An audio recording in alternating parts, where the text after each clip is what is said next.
Ahora, fíjense que luego ocurre el regreso de los 70, ¿no? Así como hubo un regreso de los 12, también vamos a tener un regreso de los 70. Interesante algo que voy a mencionar. En el texto de Marción, al igual que en Fuente Q, no existe un regreso de los 70. Mas, sin embargo, para Marción hay un envío de los 70, una gran comisión, pero no hay un regreso de los 70. O sea, en Marción, el regreso de los 70 está omitido. Pero Lucas lo ha agregado. Después dice, para estas ambas fuentes no existe un regreso a los 70. En la redacción posterior que se la reelaboró en Éfeso, se inserta la idea de regreso a los 70. ¿Y quién la insertó? Lucas Canónico. Ahora, ¿por qué se piensa que se insertó posteriormente? Porque podemos ver elementos en ese regreso de los 70 que son bien extraños en el Lucas canónico, o por lo menos en el Lucas más primitivo. Y, por ejemplo, una de las cosas que se resalta es la idea del libro de la vida, ¿no? Que menciona Lucas en el regreso a los 70. Ese libro de la vida, aparte de Lucas, quien más lo menciona es Apocalipsis 13:8, 17:8 y 21:27. Ahora, si Apocalipsis, que según la tradición cristiana menciona que lo elaboró Juan y que ese Juan murió en Éfeso, etcétera, etcétera, entonces es posible que Lucas canónico esté influenciado partiendo de este libro para agregar elementos en cuanto a la redacción del regreso a los 70. Fíjense, vamos a leer Lucas canónico, dice así. Volvieron los 70 con gozo diciendo, Señor, aún los demonios se nos sujetan a tu nombre, en tu nombre. O sea que los 70 no tienen problema con los demonios.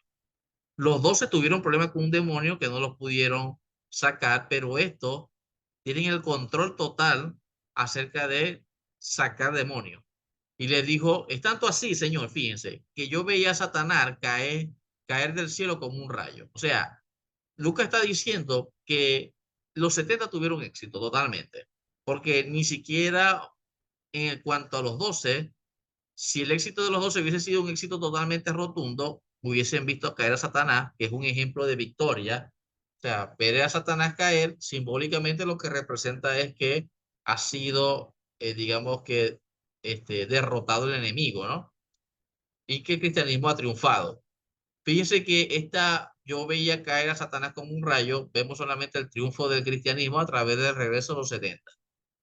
Dice, he aquí yo doy potestad de hollar serpientes y escorpiones y sobre todo fuerza del enemigo. Ya no le va a hacer daño. ¿Por qué? Porque ya ustedes han vencido. Después dice, pero no regocijéis de los espíritus que se os sujetan, sino regocijaos de que vuestros nombres están escritos en los cielos. Esta es la frase que se piensa que acuñó Lucas canónico, tomando como referencia el texto de Apocalipsis, y que habla acerca de los espíritus en el cielo, ¿no? A través del libro de la vida. Apocalipsis 13:8 que dice, y la adoraron todos los moradores de la tierra cuyo nombre no estaba escrito en el libro de la vida. Apocalipsis 17:8 dice, aquellos cuyo nombre no está escrito desde la fundación del mundo, en el libro de la vida se asombrarán viendo a la bestia que era y no es y será. Apocalipsis 21:27. No entrará en ella ninguna cosa inmunda o que hace abominación y mentira, sino solamente lo que están escritos en el libro de la vida del Cordero. Entonces, aquí podemos ver este tema de los escritos del libro de la vida, los escritos del cielo, cómo Lucas extrañamente ha sido influenciado por el texto juánico. Vamos a ver también otros rastros que aparecen en Apocalipsis referente a esa idea. Fíjense, volvieron los 70 con gozo diciendo, aún los demonios se nos sujetan en tu nombre. Estos 70 están capacitados de la misma manera que los 12. De hecho, el grupo de 70 muestra mayores capacidades que los 12. Lucas 9:40. Yo rogué a tus discípulos que le echasen fuera y no pudieron. Los demonios se sujetan en el nombre de Jesús. De igual manera como ocurre en la redacción de Hechos de los Apóstoles. O sea, interesante algo aquí porque quien le va a dar el éxito a los 12 va a ser Hechos de los Apóstoles. O sea, quien va a crear esa fama de que los 12 tienen poder y todo el asunto es Hechos de los Apóstoles. Pero si nos vamos únicamente, utilizamos el texto de Lucas para comparar los 70 con los 12 son más exitoso que los 12. Fíjense lo que dice Hechos de los Apóstoles. Y sobre mí no tembló toda persona y muchas maravillas y señales eran hechas por los apóstoles. Fíjense. Mientras extiende tu mano para que se hagan sanidades y señales y prodigios mediante el nombre de tu santo Hijo Jesús. Y por la mano de los apóstoles se hacían muchas señales y prodigios en el pueblo y estaban todos unánimes en el pórtico de Salomón. Hechos 8:6. Y la gente unánime escuchaban atentamente las cosas que decía Felipe, oyendo y viendo las señales que hacía. ¿Se recuerdan dónde ocurrió eso? En Samaria. Dice, y les dijo, yo veía caer a Satanás del cielo como un rayo. Cuando los cristianos leían ese texto en Lucas, los padres de la iglesia, que tenemos a través de ellos comentarios, lo primero que ellos se imaginaban era la cita que aparece en Isaías 14:12, donde dice, ¿cómo caíste del cielo, lucero, hijo de la mañana? Dice, cortado fuiste por tierra, tú que debilitabas a las naciones. O sea que el autor de Lucas, o Lucas canónico, está inspirado esa caída de Satanás en Isaías 14:12, según los padres de la iglesia. Ahora, fíjense lo siguiente. Cuando el padre de la iglesia leía este texto que está inspirado en Isaías 14:12, fíjense cómo interpretaba él la cita de Isaías. Decía, el texto de Isaías celebraba originalmente la muerte del rey asirio Salmanasar V, que cercó Samaria, recuerden que Jesús está en Samaria, en el 724, conquistada finalmente por Sargón en el 721, y provocó la ruina del reino del norte de Israel. O sea, fíjense que esta idea de ver caer a Satanás del cielo como un rayo está inspirada en Isaías 14:12 y sabemos ya por qué está inspirada en Isaías 14:12, porque tiene relación con Samaria. Recuerden que Jesús está atravesando Samaria. O sea que el autor de Lucas muy ingeniosamente ha colocado este texto con toda esa intención. Otro dato interesante es que en el Apocalipsis también podemos ver que la caída de Satanás, por cierto, un libro escrito en Éfeso. ¿Okay? Muchos piensan que se escribió en Pasmo, pero realmente no se escribió en Pasmo, se escribió fue en Éfeso. Entonces, fíjense que en Apocalipsis 12:9 dice, y fue lanzado fuera el dragón, la serpiente antigua que se llama Diablo y Satanás, el cual engañaba al mundo entero, fue arrojado a la tierra y sus ángeles fueron arrojados con él. Esto se parece a yo veía a Satanás caer del cielo como un rayo. Claro que se parece. O sea que volvemos a mencionar la influencia de Apocalipsis en el texto de Lucas en este pasaje. También contamos con un texto apócrifo que se llama el apócrifo de la vida de Adán y Eva, que se nos relata la caída de Satanás en el siglo I.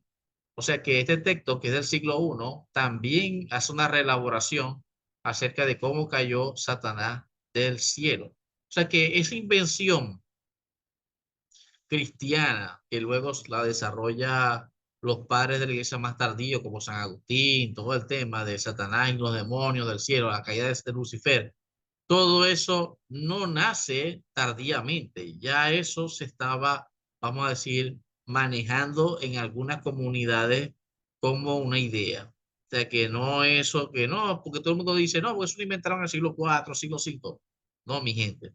Ya algunas comunidades, en algunos textos apócrifos, podemos registrar esas ideas. Por lo menos en este texto, que se llama La vida de Adán y Eva, tenemos esa evidencia. Dice, y con un fuerte suspiro el diablo habló, Adán, toda mi hostilidad, envidia y dolor es por tu culpa, fíjense, ya que es por ti que he sido expulsado de mi gloria, la gloria que yo poseía en los cielos, en medio de los ángeles, y por ti se me echó fuera para vivir en tierra, en la tierra.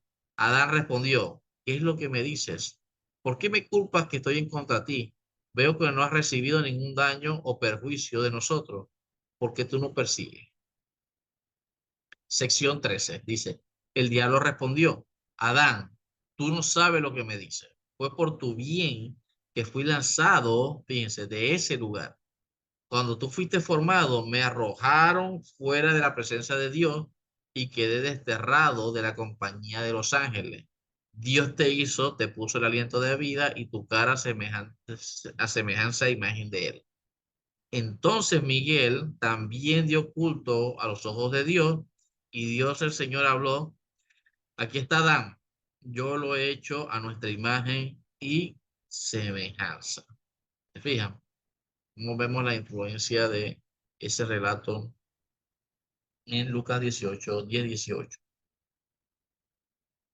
Otros textos que podemos también aquí nosotros rastrear. He aquí os doy potestad de hollar serpientes y escorpiones y sobre toda fuerza del enemigo y nada os dañará. ¿A qué se les parece ese texto? ¿Se les parece acaso al agregado que hay en Marcos, donde se dice, también se menciona la idea de darle potestad a los 12? Vamos para allá.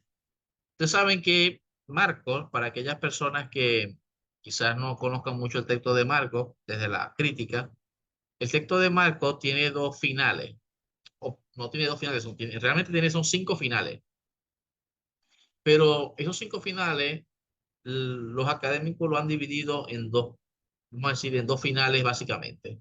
Lo que le llaman el final corto, que sería el pasaje de Marcos que terminaría en el versículo 8, 16 y 8, ahí terminaba para algunos académicos la versión original de Marcos, y que luego, a partir del versículo 9 hasta el versículo 20, se agregaron otros finales que se conocen como los finales alternativos, de los cuales hay cuatro tipos de finales, y a nosotros nos ha llegado uno que la iglesia ha declarado como texto canónico, ¿no? Que es este que estamos leyendo aquí o que vamos a leer. En el versículo 15 y 18 dice lo siguiente: y les digo, id por todo el mundo y predicar el evangelio a toda criatura. El que creyera en mí fuese bautizado, será salvo, mas el que no creyere será condenado. Y estas señales seguirán a los que creen. En mi nombre echarán fuera demonios, fíjense. O sea que la idea de echar fuera demonios en Marcos ocurre ya al finalizar el libro de Marcos. En cambio, en Lucas no ocurre allí. En Lucas ocurre cuando él está en Galilea, ya saliendo para Samaria. Después dice, hablarán nuevas lenguas, tomarán en las manos serpientes, fíjense, y si bebieran cosas mortíferas, no les hará daño, solo los enfermos podrán sus manos y sanarán. ¿Qué dice Lucas 10:19? Y aquí os doy potestad de hollar serpientes y escorpiones, y sobre toda nada fuerza del enemigo, nada os dañará.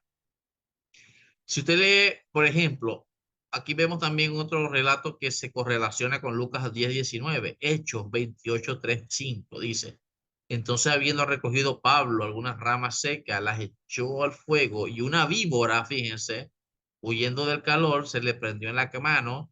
Cuando los naturales vieron la víbora colgando de su mano, se decían unos a otros, ciertamente este hombre es homicida, a quien escapado del mar, la justicia no deja de vivir, pero él, sacudiendo la víbora en el fuego, ningún daño padeció. ¿Qué dice el texto? Y sobre toda fuerza del enemigo, y nada os dañará, ni serpientes, ni escorpiones, ni nada por el estilo. Si vamos a Apocalipsis 13:8, fíjense que dice, y lo adoraron todos los moradores de la tierra, cuyo nombre no estaba escrito en el libro de la vida del Cordero, que fue inmolado, ¿no? Aquí más abajo podemos ver el tema también de vuestros nombres están escritos en los cielos. El tema del Cordero, el nombre escrito en los cielos, etcétera. O sea que vemos textos influenciados en Lucas 10, 17, 19 y 20, Marcos, Hechos de los Apóstoles, Apocalipsis. Y por último, Apocalipsis 21, 27, sino solamente lo que está escrito en el